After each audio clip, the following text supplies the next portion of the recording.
स्वर्गीय Bhanutai Gadkari memorial diagnostic centre के उद्घाटन समारोह में मंच पर उपस्थित हम सभी के नेता और जिनके कार्य से हम सभी को प्रेरणा मिलती है, ऐसे भारत सरकार के मंत्री आदरणीय नितिन जी गडकरी, स्वर्गीय भानुताई गडकरी ग्रामीण विकास संस्था की अध्यक्षा श्रीमती कांचनताई गडकरी, हमारे पालक मंत्री चंद्रशेखर बावनकुळे जी, बंगलोर से पधारे हुए आदरणीय महंत आनंद थेरा जी, रामकृष्ण मठ के अध्यक्ष राघवेंद्र स्वामी जी, हम सभी की बहन आदरणीय एडवोकेट सुलेखाताई कुंभारे जी, महानगर संघ चालक राजेश लोया जी, विशेष रूप से यहाँ पधारे हुए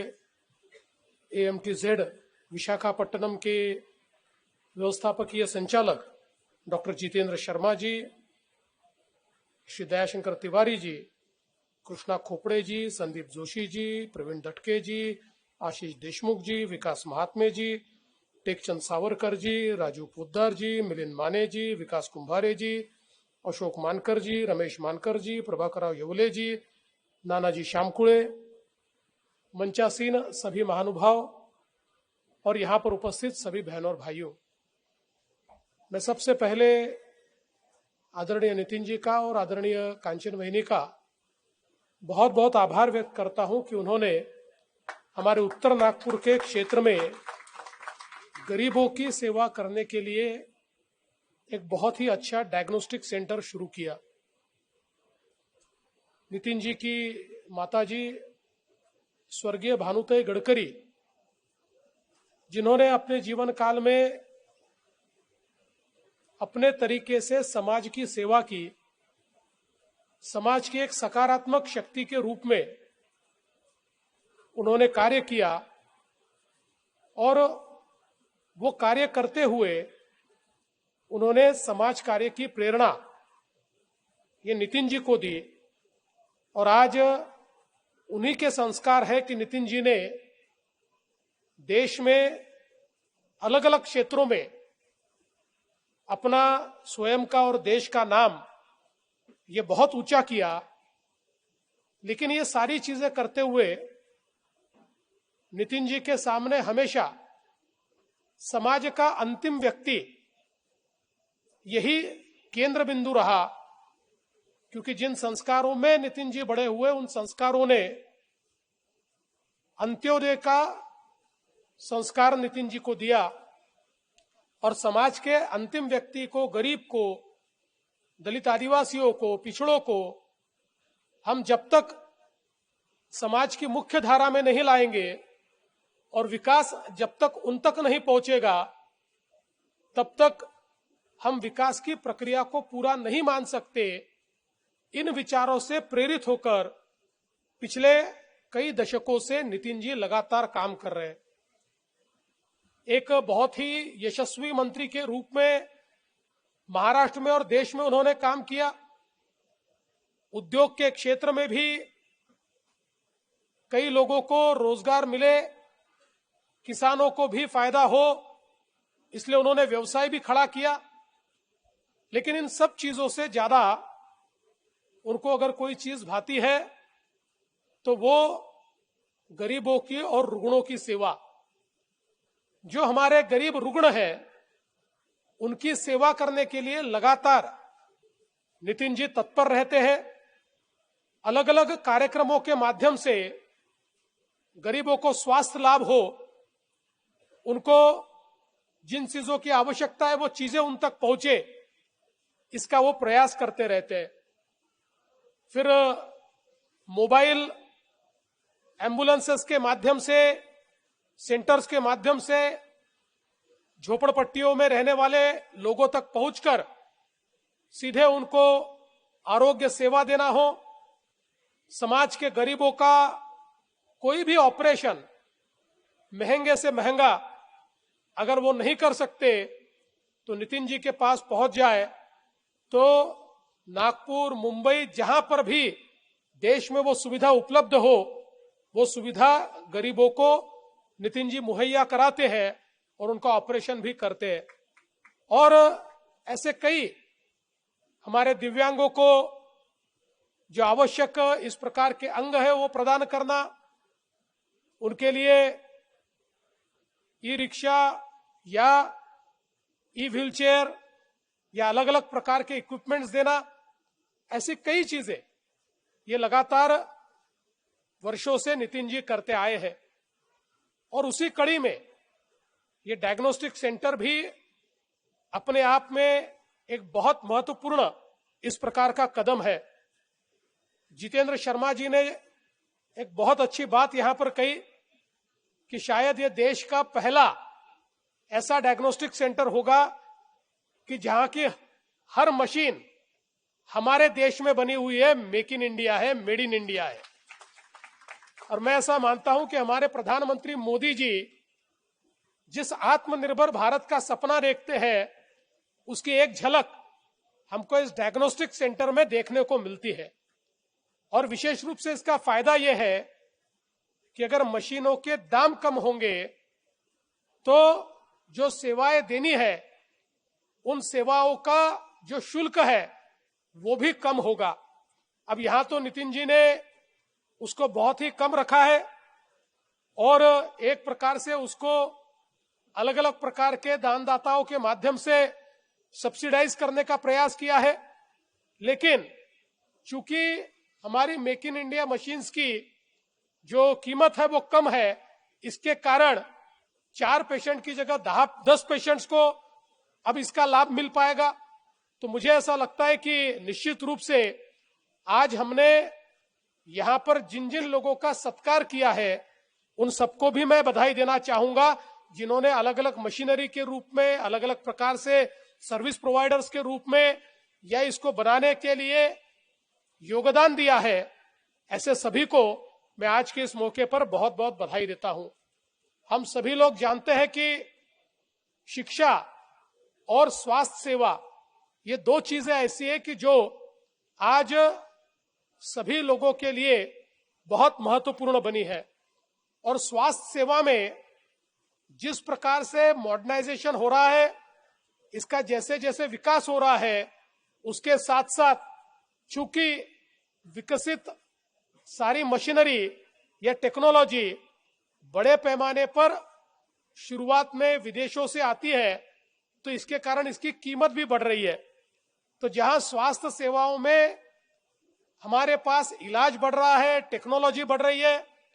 वही इसकी कीमत भी बढ़ रही है। इसीलिए आवश्यक यह है कि ज्यादा से ज्यादा लोगों को हम सब्सिडाइज रेट पर या सरकारी आरोग्य व्यवस्था में किस प्रकार से उनको उसका लाभ हम लोग दे। और यही प्रयास लगातार, चाहे वो केंद्र की सरकार हो चाहे राज्य की सरकार हो, हम लोग कर रहे हैं। और उसके साथ साथ ये जो हमारी स्वर्गीय भानुमति गडकरी ग्रामीण विकास संस्था है, इस संस्था जैसी कई संस्थाएं इसमें अपना योगदान दे रही है और गरीब गरीब लोगों तक यह आरोग्य की सेवा पहुंचा रही है। महाराष्ट्र में हम लोगों ने महात्मा फुले जन आरोग्य योजना शुरू की और 5 लाख तक का इलाज ये सभी को मुफ्त में मुहैया कराए, इस प्रकार का प्रयास हम लोग कर रहे हैं। लेकिन उसमें अभी हम लोगों को हॉस्पिटल्स की संख्या बढ़ानी पड़ेगी, उसमें डायग्नोस्टिक्स की सारी व्यवस्थाओं की संख्या हमको बढ़ानी पड़ेगी। और इसलिए मैं मानता हूं कि ये एक बहुत ही समाज ने साथ में मिलकर करने की बात है। केवल सरकार नहीं तो समाज भी सामने आए, ये भी एक बहुत महत्वपूर्ण चीज है। और जितेंद्र जी ने जिस बात की यहां पर जिसका उल्लेख किया कि हम लोग इसमें एक प्रकार से प्राइवेट पार्टनरशिप को भी लाए, कुछ पैमाने पर हमने महाराष्ट्र में करने की कोशिश की है और आगे भी हम लोग निश्चित रूप से करेंगे। पर एक चीज और, जो महाराष्ट्र की स्वास्थ्य सेवाओं के बारे में जो हम लोगों ने अभी अध्ययन किया, तो हमारे ध्यान में यह आया कि महाराष्ट्र में टर्शरी सेवाएं तो हमने बहुत अच्छी विकसित की है, लेकिन प्राइमरी सेवाओं में कहीं ना कहीं हम पिछड़े हैं। और अगर हम लोग इसका रेशियो देखें तो मूल रूप से हमारा 60% पैसा ये प्राइमरी सेवाओं पर खर्चा होना चाहिए और 40% पैसा ये टर्शरी सेवाओं पर खर्चा होना चाहिए, क्योंकि प्राइमरी सेवाएं अगर मजबूत होगी तो टर्शरी सेवाओं के ऊपर उसका लोड ही नहीं आता, क्योंकि 60-70% पेशेंट्स ये प्राइमरी सेवाओं में ही अपने रोग से मुक्ति पाते हैं। और जो एक साइकिल नितिन जी ने या जितेंद्र जी ने बताया कि जो आज रिवर्स हुआ है कि पहले लोग इलाज करा लेते और फिर डॉक्टर के पास जाते हैं और फिर टर्शरी इसमें चले जाते हैं, तो ये सारे साइकिल को हम ठीक कर सकते हैं। इसीलिए अभी पूरे महाराष्ट्र का मैपिंग करके महाराष्ट्र में प्राइमरी हेल्थ को हम लोग किस प्रकार से एस्टेब्लिश करें, चाहे वो शहर हो या गांव हो, हर व्यक्ति को 3 किलोमीटर में जो प्राथमिक आरोग्य की सेवा है वो हम कैसे मुहैया कराए, इसका एक बड़ा बृहद प्लान हम लोगों ने तैयार किया है। और प्राइमरी, सेकेंडरी और टर्शरी इसका एक नेटवर्क कैसे हम लोग तैयार कर पाए, इस बारे में एक बृहद इस प्रकार का प्लान हम लोगों ने तैयार किया, जिसका इम्प्लीमेंटेशन हम शुरू कर रहे हैं। और इसमें बड़े पैमाने पर हम लोग जो एक्सटर्नल एडेड एजेंसीज है उनकी भी मदद लेंगे, उसमें हम लोग केंद्र सरकार की भी मदद लेंगे। और इस प्रकार का प्रयास होगा कि अगले 4 सालों में हम महाराष्ट्र की जो आरोग्य की सेवा है, जो हेल्थ की जो हमारी सारी व्यवस्था है, सर्विस है, इसको देश की बेस्ट सर्विस के रूप में हम लोग एस्टैब्लिश करें। इस प्रकार का प्रयास ये अब राज्य सरकार की ओर से हमने शुरू किया है। और मैं ऐसा मानता हूं इन सारे प्रयासों में जब तक समाज के स्वयंसेवी लोग, सेवा भाव से काम करने वाले लोग इसके साथ नहीं जुड़ेंगे, तब तक इसको हम ठीक ढंग से नहीं कर पाएंगे, क्योंकि ये क्षेत्र संवेदना का क्षेत्र है। ये केवल कोई व्यक्ति वेतन पाता है इसलिए सेवा कर पाता है ऐसा नहीं है। तो सेवा का भाव और संवेदना, ये 2 चीजें बहुत महत्वपूर्ण होती है। मैं ऐसा मानता हूं कि इतने हजारों लोगों के ऑपरेशंस और हजारों लोगों की सेवा, हजारों लोगों को आरोग्य लाभ ये नितिन जी इसीलिए दे पाए क्योंकि नितिन जी के पास सेवा का भी भाव है और संवेदना भी है। और इसीलिए मैं ऐसा मानता हूं कि उनके जैसा नेता आज जब इस काम को हाथ में लेता है तो हमेशा अंतिम व्यक्ति के जीवन में एक परिवर्तन हम लोग पाते हैं। मैं नितिन जी को बधाई भी देना चाहता हूं और हम सब लोग उनसे प्रेरणा लेकर इस काम को कैसे आगे बढ़ाए, इस प्रकार का प्रयास भी लगातार कर रहे हैं। और मेरा विश्वास है कि नागपुर में, महाराष्ट्र में, विदर्भ में, सब जगह हम सब लोग मिलकर ऐसी व्यवस्था खड़ी करें कि कोई भी गरीब, उसके पास पैसा नहीं है इसलिए उसको इलाज नहीं मिल रहा, इस प्रकार की अवस्था न हो। आप सभी लोग जानते हैं कि हमने मुख्यमंत्री सहायता निधि शुरू की। जब मैं 2014 में मुख्यमंत्री बना था उसका लोकतांत्रिकरण किया और आज तो हमने हर डिस्ट्रिक्ट में, हर जिले में उसका एक कक्ष खोला है कि जिस माध्यम से जो गरीबों को किसी भी योजना का लाभ नहीं मिलता या ऐसी जगह जाना पड़ता है जहां पर योजनाएं नहीं है, तो उनको हम मुख्यमंत्री सहायता कक्ष से मदद करते हैं। उसके साथ साथ अब एक और हमने धर्मदाय कक्ष भी खोला है, जिस कक्ष के माध्यम से महाराष्ट्र के जितने धर्मदाय रजिस्टर्ड हॉस्पिटल्स है, जिनके ऊपर 10 से 20% हमारे पेशेंट्स को मुफ्त की सेवा देना अनिवार्य है, लेकिन कई बार वो देते नहीं है, ऐसे सब लोगों को एक सिंगल प्लेटफॉर्म पर हमने लाया है और उसके माध्यम से उसका मॉनिटरिंग हम करते हैं। तो इसका फायदा ये होता है कि हमको पता होता है कि कौन से हॉस्पिटल में कितनी जगह है और कहां पर जो अनिवार्य इलाज है वो शेष है। तो इसके चलते कई पेशेंट्स को 30 लाख, 40 लाख, 50 लाख रुपए की सर्जरी भी आज बिना किसी पैसे के, बिना किसी शुल्क के हम लोग दे पा रहे हैं। तो मुझे ऐसा लगता है कि एक प्रकार से 360 डिग्री अप्रोच में हम लोग ये काम कर रहे हैं। नितिन जी ने एक बहुत ही महत्वपूर्ण बात यहां पर हमारे सामने कही है और वो है सिकल सेल एनीमिया और थैलेसेमिया। ये दो जो हमारे रोग है जिनका प्रादुर्भाव विशेष रूप से हमको हमारे दलित भाइयों में, हमारे आदिवासी भाइयों बहनों में दिखाई पड़ता है, इसके ऊपर कई बार बोन मैरो ट्रांसप्लांट करना पड़ता है या बहुत महंगी इलाज की सारी प्रक्रिया करनी पड़ती है। मैं तो जब विंकी जी के हॉस्पिटल में गया था तो मैंने देखा कि छोटे छोटे बच्चे, इनको ब्लड ट्रांसफ्यूजन करना पड़ता है थैलेसीमिया में और लगातार करना पड़ता है। तो इनका इलाज ये ठीक ढंग से हो, इस दृष्टि से कोई योजना बने, ऐसा जो नितिन जी ने यहाँ पर एक अपेक्षा व्यक्त की है, तो मैं निश्चित रूप से उनको आश्वस्त करना चाहता हूं कि जल्दी ही इसके ऊपर भी हम लोग एक अच्छी योजना तैयार करेंगे। और जहां एक और प्रधानमंत्री जी ने प्रिवेंशन का प्लान तैयार किया है, उस प्लान को कारगरता के साथ